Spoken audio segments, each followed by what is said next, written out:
one was related to the meaning of aqd.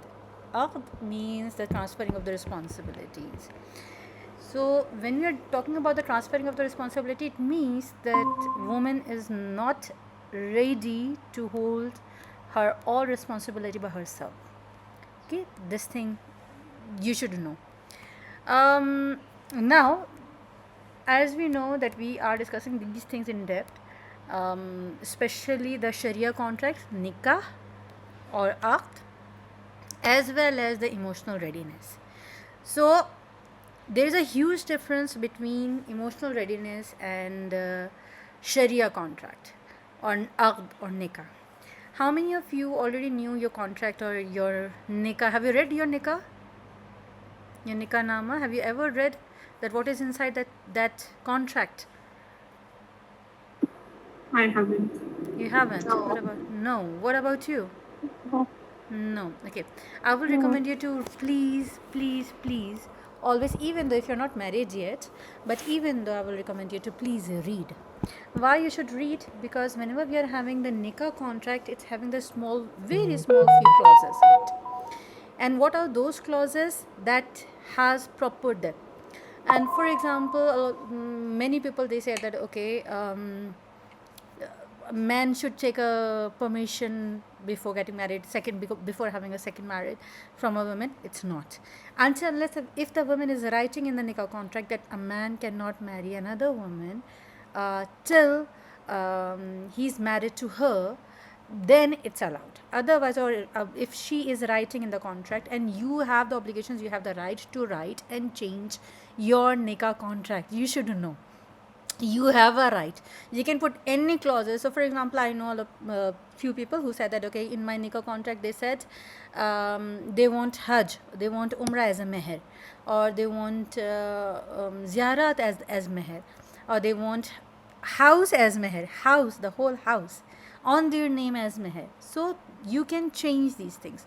And some say that okay, I'm not giving my husband a permission to have a second marriage, or these things you can change. Or we can also say this thing that okay, I am bringing, for example, if somebody is bringing their child from the previous marriage, so they can also add it up, those clauses also inside their nikah contract. So there is a huge difference between a Sharia contract and an emotional readiness. What do you mean by emotional readiness? I'll discuss this thing later. Then understand this part that marriage is ibadah. Okay? And when we're discussing this thing, ibadah versus transaction, in psychology, marriage is nothing but a transaction. Okay? But in Islam, marriage is ibadah, not a transaction. So here we are having a conflict a little bit.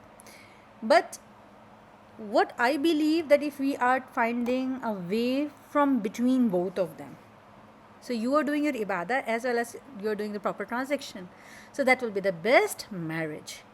Okay? And how to do that thing, that I will help you in this thing, don't worry. So unrealistic religious expectations that we usually have it before the marriage, that we usually think about it, or even after nikah, everything, we usually have the myth that everything will become halal and easy.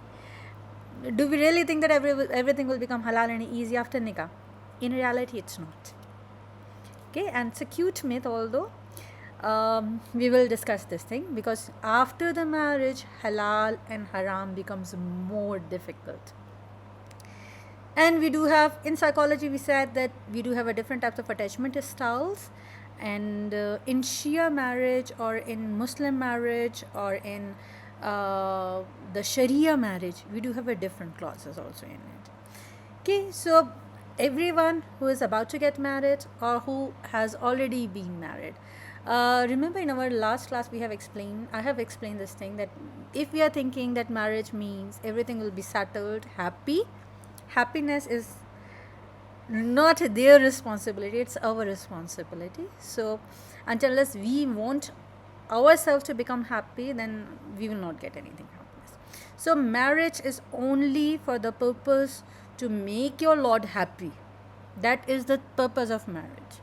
not for anything else, not for your lineage, not for your happiness, not for the responsibilities, not for the for someone who can taking care of us other stuff. Because if a woman wants to satisfy her needs, she have thousands of ways. If a man wants to satisfy his needs, he has thousands of ways. Why he's taking the responsibility of a woman? Why he's, for a single man, if he wants to do anything, it's very easy. What do you think? Yes or no? It is very easy and it's very cheap. But even though men were ready to take the responsibility, where he can spend and get all the stuff in 5,000 rands, in opposite side he's spending 50,000 rands for and giving, trying to provide those luxuries, those facilities to a woman he married to. And it in Islam, one more beautiful thing that we have. And what is that beautiful thing? That in Islam we said that okay, man is responsible to provide all types of food, clothes, and protection, safety to his wife. So this is men's responsibility. So whenever somebody is getting married, they are anxious, they are avoidant, and what they want security. That's the thing they wanted. I'm sure 100% sure that what you guys looking for, you guys are also looking for the security. Am I right? I need some response from your side. Yes. Yes, women, all ladies, they get married because of they want security. This is the thing that they want. Although in other words, what does men want? Men want freedom. Even the women want freedom. Why I'm earning, why I'm teaching, why I'm doing anything, why I'm studying, why I'm taking care of my kids, because I want freedom. Understand this concept. I'm studying because I want to get a good job. Yes, if I'm doing any job and if I'm earning, what is the purpose of earning money? Because I want to buy something and I don't want that pressure, that control in my head that I can't buy this thing, and now I cannot manage myself, I cannot take care of myself, I cannot survive at my own. That is the thing that I'm looking for. So in other words, I need control in my life and I need freedom. This is the thing that I'm looking for. Even men also want freedom. And what usually we do, the moment we came in any man's life, we started trying to control that person. And the first thing what we do, we try to take the freedom away from a man. So understand this part. Even in psychology, even in Islam, in both cases, I will mostly focus on those topics that are same in both things, either in Islam or either in psychology. So it's compulsory to provide a certain type of freedom to your spouse. Okay, what do you mean by freedom now? Who will tell me?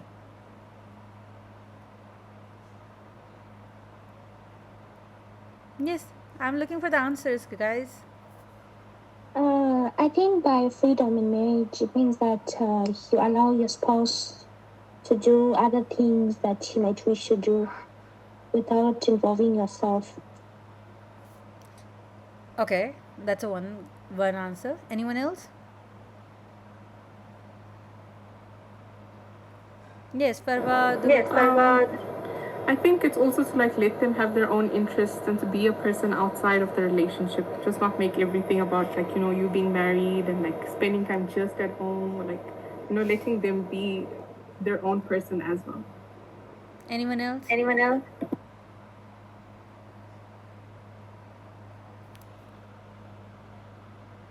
No one?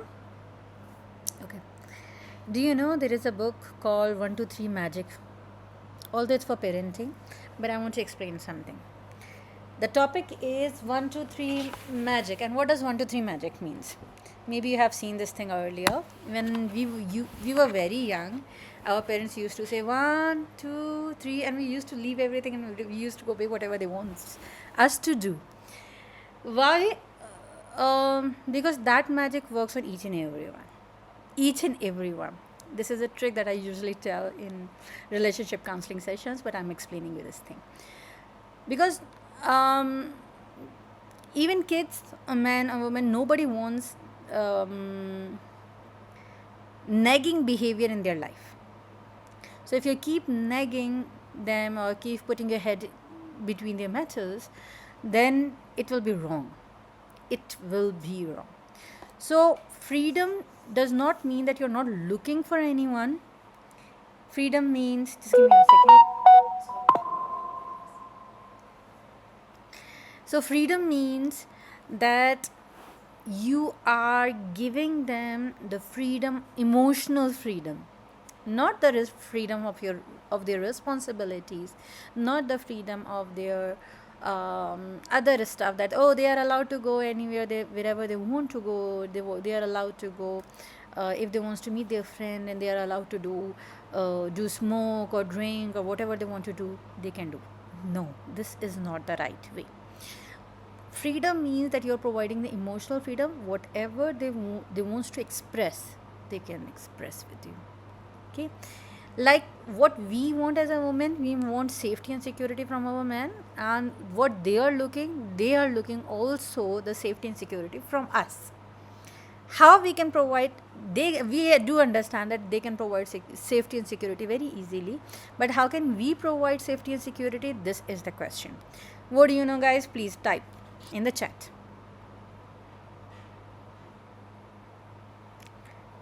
Could you please repeat the question? Okay, how can you provide safety and security to your spouse as a woman?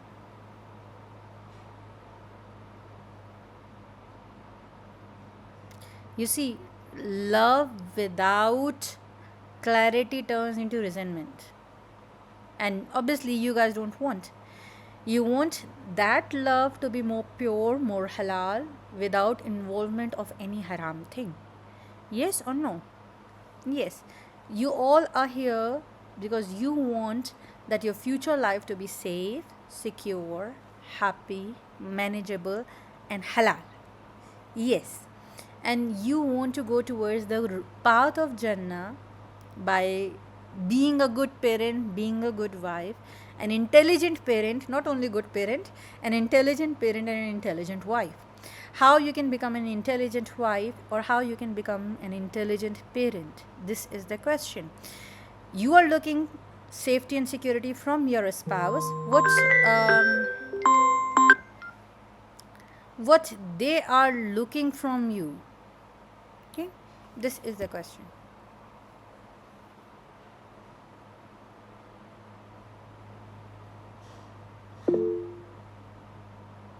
Ambitions provide emotional security. How? That's right. But how you can provide emotional security to them? What do you mean by emotional security?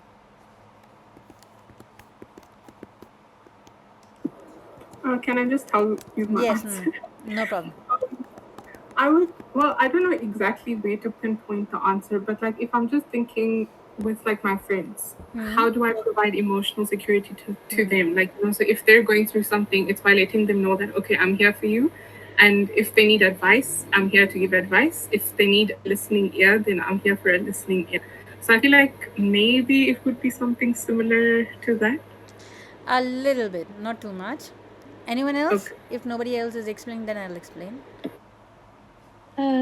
I think communicating with transparency.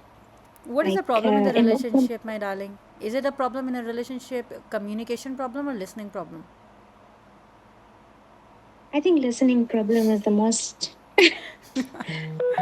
When people they came to me and they said that, oh, we do have communication problem, I usually ask them the same question, that do you have a relationship problem, communication problem, or do you have the listening problem?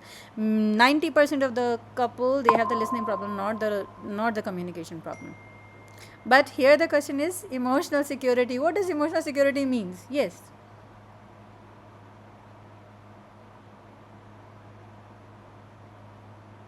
Yes, yes, yes. Anyone else?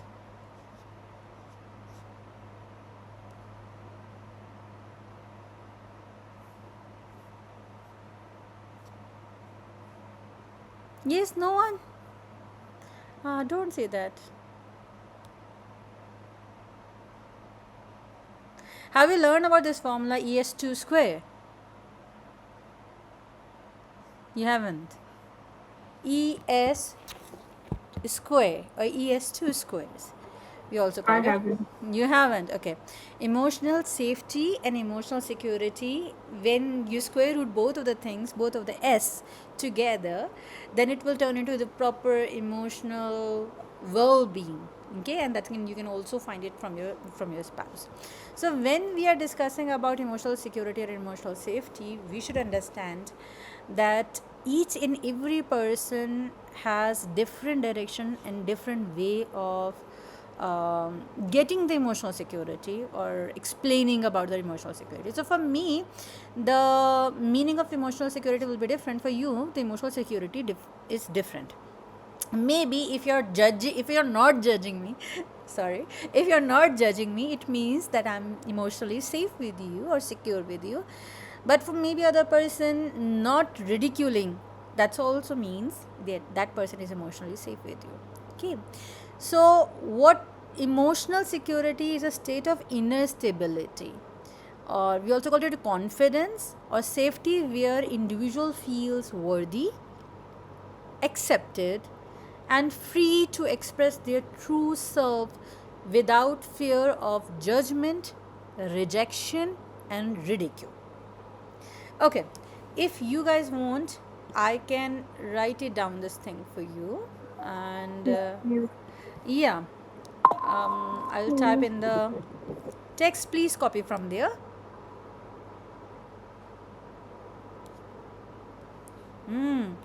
You can be good, you can be a good listener. So if they are having a bad day, they can vent.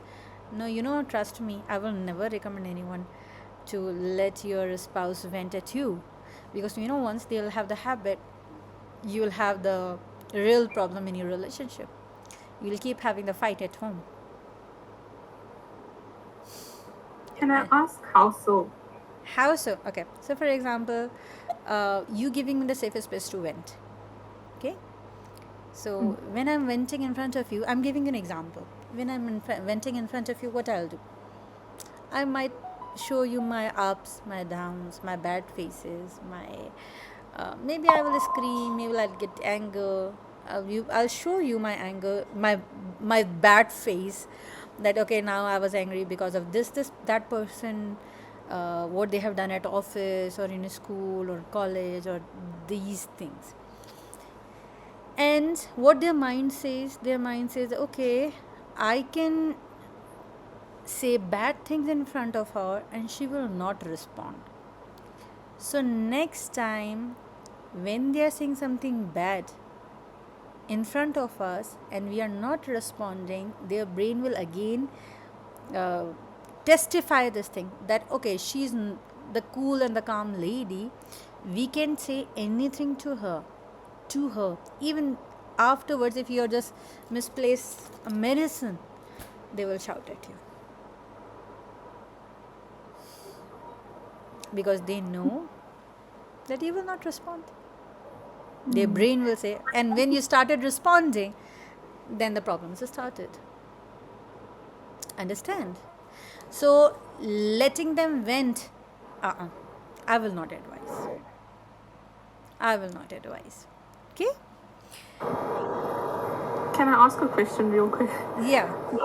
So with relation to this, but is it I think in terms of venting, what Kutsia meant there was like it's more like if you have a long day at work or something, and let's say for example you have a bad boss, but you come home and you're complaining about the boss. Okay, this is what is that different from what you're saying, or like Even though, if I'm giving an example, easily, okay? If my husband is coming and he's complaining about his bad boss, as a good wife, my responsibility is to listen to him till he's free. He will feel relieved.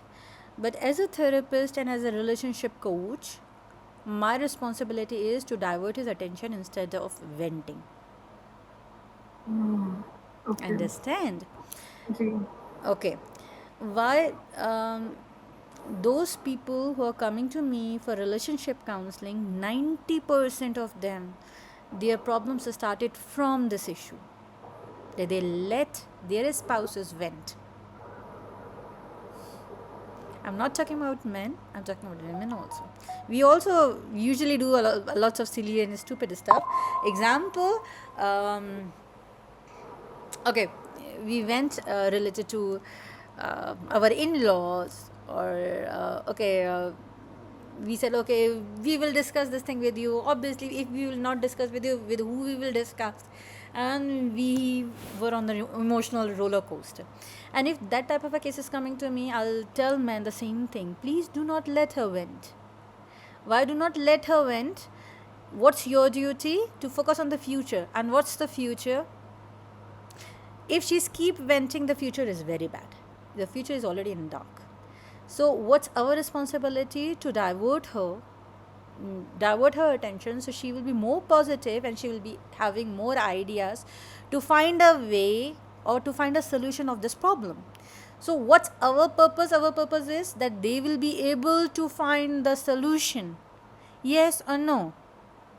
Giving them air is not giving them the solution.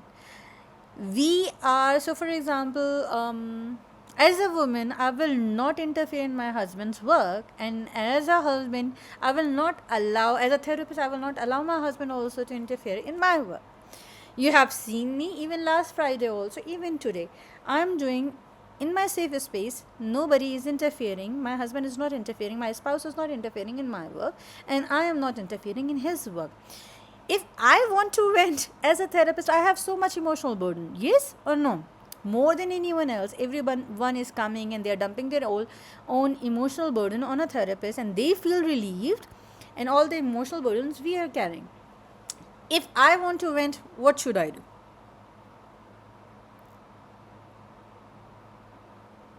Should I go and find someone and start bitching and started complaining and backbiting? No, this is not a solution. So what is the solution? To divert my mind. So I'll rather go for a walk and I'll think and try to find a solution. Okay, this client was having this problem. How can I help that person? So the same thing we are looking for them also. Okay, so if somebody is coming and they're having a bad boss and they're having a bad day and they want to complain, instead of saying, okay, you must be very tired. Okay, you can sleep if you want. I'll bring something for you to eat if you want, or you can go to gym, go for exercise, go for a walk or swimming, whatever they like to do. This is the best way. Understand? Any question related to this one?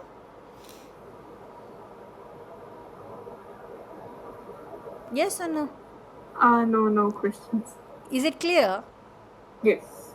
Actually, sorry, No I just problem. want to ask, sometimes I feel like with me also, like if I share something with my friends, I sometimes feel like if I'm complaining or venting about something, I'm like, if something happened or whatever the case is, most of the time I know what the solution is, but sometimes I just want to speak about it and just get it off my chest. What about like that situation? That is why it's not allowed in Islam, backbiting. I will tell you. Hypnotherapy, when we are doing hypnotherapy for any client, or especially hypnotherapy is very good for the relationship counseling and coaching and therapies. So whenever we are doing hypnotherapy, we usually say that there is a word, a sentence. We say that I know you know, or I know you don't know yet. But if you know what it would be, means okay, now you don't know the solution, but your mind already knew that what is the real thing. Before coming the problem, we already knew the solution. Inna ma'al usri yusra, fa inna ma'al usri yusra means we already, after all the pains, all the problems, we do have the ease. And when Allah is giving us any problem, Allah is giving us a solution before the problem. So we already knew that what we have to do, but what we want, sometimes we want just an advice from our friends, or that is why we will forget, but these friends, they will keep judging us and they will not forget. So sharing with your friends, no, it's not a good idea. You can share with Allah whatever you want to share. Okay? Okay. Okay, that is the best way. Okay. Thank you. Next one, I can share, do share a lot of stuff from my friends, but those things we usually use the metaphors. You know what do you mean by metaphors? So for example, if I want her to be corrected in her way, I'm telling her the story about my one of any other client. I will tell them about someone else, XYZ. This is the person that this was the problem, this was the case scenario, and I am just metaphorically explaining them that it was this and it was that, and they have finding the solution like this, because I was giving them another idea so they will improve. This is totally a different way. It's a part of the coaching sessions that as a friend I know I cannot directly help them. Like how we cannot tell anyone that, oh, your life is so miserable, you should go for the coaching or therapies, you should hire a coach, or you should hire me. We can't say this thing. Or even for the special need kids, we cannot say to the parents that, oh, your child is a special need and he needs a therapist. So what is the correct way to use the metaphors if you really want to help them? Do you remember the story of Imam Hassan, Imam Hussein? When they want to correct the person who is doing the wrong wudu, how they have corrected? They use the metaphors and they said, okay, just please check who is doing right. So this is the thing that we have to understand, that how to correct someone without telling them that they are wrong, and whatever they are doing the wrong thing. Understand this part. So back to our topic. Today we will learn only about the emotional security, that what does emotional security means. And in Islam, we do have a wrong concept about sabr. You know sabr? If I'm talking to you that, oh, okay, you will telling me that, okay, I'm going through with such a big problem and this and that. So just give me a second. Today I'm having so much.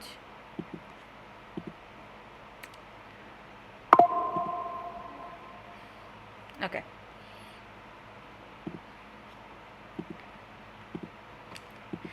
So if I am having these issues, and what I was discussing, sabr, yes. If somebody is telling me that, okay, this they were suffering from these problems, and I'm telling me, oh no, please. Usually, what the older people say, you have to do sabr. It's your destiny. It's your luck. We can't do anything, and that is wrong. If Bibi Fatima has done the same thing, that she will say, okay, it's my luck and I should stay at home and I will not take care of the fidak and I will not go and fight for fidak, would you think the scenario will be the same or different? It will be totally different. So understand this part. Sabr, what we are thinking, it's not sabr. And sabr and emotional suppressions are two different things. So we do have some questions, and today we will do a small activity. And what is activity? That self-assessment is, am I marrying to complete deen or to escape loneliness? This is the question that you have to understand and re-evaluate yourself, that why you're getting married. The second thing, how can I provide my spouse the emotional security? Okay, so am I good enough to make him feel that he can self-accept himself? Am I good enough to build a proper relationship foundation? Or what are the foundations of my relationship? This is also a very good question. So remember, I have explained you earlier also, the love without the clarity turns into resentment. So we don't want people to regret after getting married, that, oh, why we married this person. Then the next one, trust and reliability. Trust means that, for example, if I'm giving you an example, that if my husband is going for a day, for a month or for a week or for even for a day, if he's a bad person, understand this part. If he's a bad person, a loose character person, he can go out for half an hour and he can do zina, adultery, fornication, and come back. But if that person is a good person, even if he's staying for the whole year, he will not do anything wrong. Many ladies, they do not trust their spouses. This thing. Although it should be the opposite phase. Why it should be the opposite phase? Because A woman should stay at home, and men should not trust her completely. Oh, she has.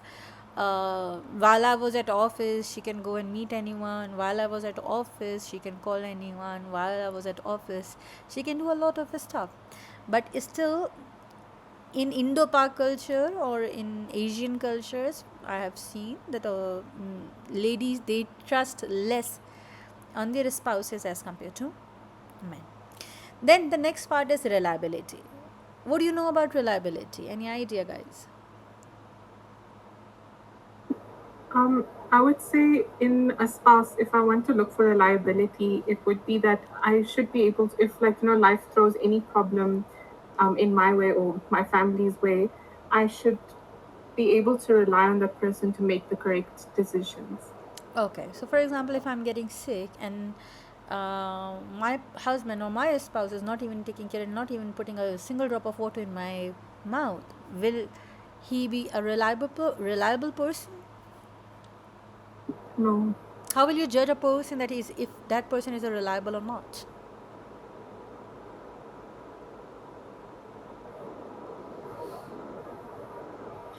Maybe if we see how they treat the people around them. That's the good thing, and that's the correct thing also. How they are treating other people who are around them, that shows that how reliable is your partner. So reliability and validity is two different things.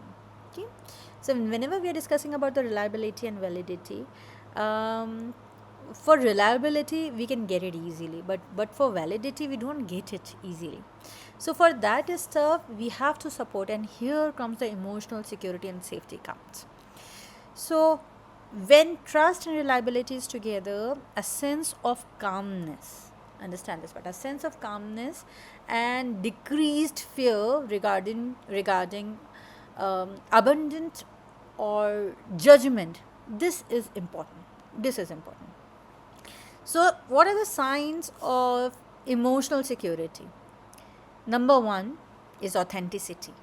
Okay, so being able to be your true self without masking. So for example, if I'm saying, oh, I'm so rich, in front of my just an example, if I'm a husband and I'm telling in front of my husband, my spouse, my wife, that I'm so rich, I do not need anyone, and I can spend this and this and that. Usually men, they do like this in front of their wife. So am I authentic? I'm not. Or the opposite, vice versa. If I'm saying, oh, I'm so poor, I do not have any money, although they have their bank accounts are full, that thing also questions the authenticity of the spouse. Okay. Second thing, communication, okay, or listening. So for example, normally what ladies do, they do not express their needs properly. Okay, they assume that men will understand or mind read, although Allah hasn't given that abilities to a man to do the mind reading. And here comes the problem, then we usually think that, okay, that person should know that what are those things that I should need, and that person should know that what are the boundaries, that person should know that how I want to express my emotions directly. So these are the things that we have to understand whenever we are discussing about the communication or the listening, that how good we are in terms of listening. Are we listening those cues and clauses what he or she is explaining? Because we do have an invisible wall, a wall. So for example, this is a wall, your spouse is this side and you are this side. He could not see what you're going through with, and you cannot see what he's going through with. So, and it's not possible that you will break this wall easily. Sometimes that wall name is silence, sometimes that wall name is stress, or office, or in-laws. Name always changes, but the wall is still there. So what you can do, you can help them or to make their mind more strong, or to strengthen their emotional capabilities and abilities. So this is the thing that we have to understand while you are discussing about the communications or open communication. I never recommend anyone to do the open communication. That whenever we're discussing about the directly emotions about emotions directly, then they should know that, for example, if I'm fighting with okay, just an example, that Farwa is my husband and I'm wife for a minute. Okay, so I'll start fighting with you, and the concept was only one thing, that there was no food at home. And what I'm fighting, and you don't care, you don't do this, you never ask me, you never ask that. As a woman, what we usually do, we'll go around like this, and in the end, after 1.5 hours, we reach to our real conversation. Okay, although what does men want? They want a straight to this point, that okay, food is finished, go get it, that's all. Food is finished, go get it. And instead of saying this small sentence, what I'll do, I'll just roam around. Okay, so straight communication is important. Not telling about your personal affairs, or not telling about your family background or your family problems. I will never recommend anyone to discuss their family problems with their spouses at all, in any case. So for example, if my mother or my father or my brother or my sister XYZ, anyone is having any problem, I will not recommend or as a therapist myself, to go and discuss those things with my spouse. And vice versa also, I will not recommend a man to discuss their problems with their mother, father, brother, sister, or anyone else with their wives. Okay. How can I explain this part in other words? I can also say according to science or according to Islam. I have explained according to psychology. According to Islam, what does it say? Allah said that I will never burden someone's souls more than it can handle. Understand this thing. Okay, so if it's our problem, we should handle it alone. We can't put that emotional burden to any other person unless we won't be able to manage that thing. Okay, so signs of emotional security: number 1, authenticity; number 2, communication and listening; number 3 is self-regulation. What do you mean by self-regulation? Self-regulation means managing emotions without being overwhelmed. Okay, as women, what we usually do, we started crying. Yes or no? It's the biggest weapon. Yes, we are sad, we cry. We are happy, we cry. We are emotional, we cry. The hormones up and down, we do cry. Kids have done something wrong, we cry. In-laws have done something, we cry. Our father, mother, brother, sister has done something wrong, we cry. Our husband has done something wrong, we cry. We love to cry. Yes, we love to be overwhelmed. So managing our own emotions is very important, because men has that phase of emotions little bit lesser than women. And that is why we also, in a few ahadith, it's written that although it's not that authentic, but I'm still explaining, they said that women is naqisul aql, means her wisdom is not complete. Naqis means incomplete. It's not complete. And why it's not complete? Because it's filled with crying, with the tears, and with everything, or with the emotions. So self-regulation or the management of the emotions is very important, and we should understand. So for example, in other words, if my helper is coming and showing me the problems, that okay, she has broken this thing, that thing, and this and that, and she's always coming with the problems, what do you think? Will I keep her? Will I be happy with her? No, I don't think so. I won't be. Why? Because her responsibility to help me in my house chores, that's her responsibility. Not to tell me what was the problem, what she was facing in the other hand. Okay, same thing. As a wife, what's our responsibility? To give them the emotional safety and security. And if we are crying in front of them and mismanaging our emotions, do you really think that type of a woman anyone likes? Nobody likes this type of woman. Understand this thing. Okay, that is why also whenever we are reading, I will really recommend you to read a book that's related to the disciplines of Islam. I'll try to get the book in English and try to share that book with you guys. um, that explains that if a man is coming in the house and if he saw that his wife is smiling and welcoming him, Allah will give that woman 100 times reward. 100 times. So normally we are having 70 times reward for each and every good deed, but this time we are getting 100 times reward. Or if the mother is smiling, or the parents are father, mother, both of them, they are smiling towards their kids, they will also get a reward 100 times. So only smiling and showing them your love to your partner or to your kids, Allah said that I'll give you the good reward, I'll give you Jannah in return. So this is also very important. So self-regulation of the emotions, open communication or listening, authenticity, and yeah, these things we have covered. And the next thing is trustworthiness. Trustworthiness does not mean that we are looking those types of trust things in that person. Believing in yourself and believing in others, but more towards believing in yourself. So for example, I do have a belief that even though my husband will go anywhere, he will come back to me, he will not leave me. That's my belief. I trust myself. But if I am doing good enough, that is the question. Okay, we are doing a workshop on Gottman. Maybe you guys know about Gottman.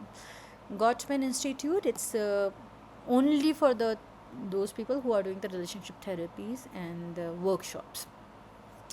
So what usually in other workshops I have these people, they have asked from us that are you happy in your relationship. Usually we ask this thing, that are you happy in your relationship. But in Gottman Institute, the first question what they have asked, or Dr. Gottman has asked from us, was, is your spouse happy with you? This is the question that you have to write. Is your spouse happy with you? And if he is, how much? What do you think? From a scale 1 to 10, how much he is satisfied from you? Okay. Any question, girls?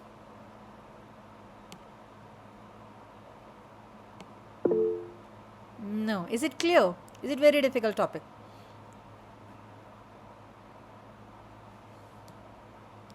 Is this topic very difficult? No question, Siddiqa Sayyed. Ji, it's clear. So I have explained to you the difference between just getting married, or what is the purpose, what are the activities.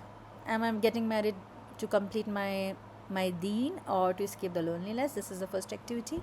And for those people who are already married, for them this is a question, that is my spouse happy with me or happy in this relationship? You should have to write this thing. Okay, this is the question. And we have already covered the difference between the emotional suppression and sabr, and we have already covered the topic ibadah versus transaction, and we have burst the myth of after nikah everything will become halal and easy. Yes. And we have also covered the Sharia contract and emotional readiness, this topic. Okay, if you guys don't have any question, I'll see you next week, same time, same day. Okay, Thank you so much. welcome. Thank Thank you you. so much. Welcome.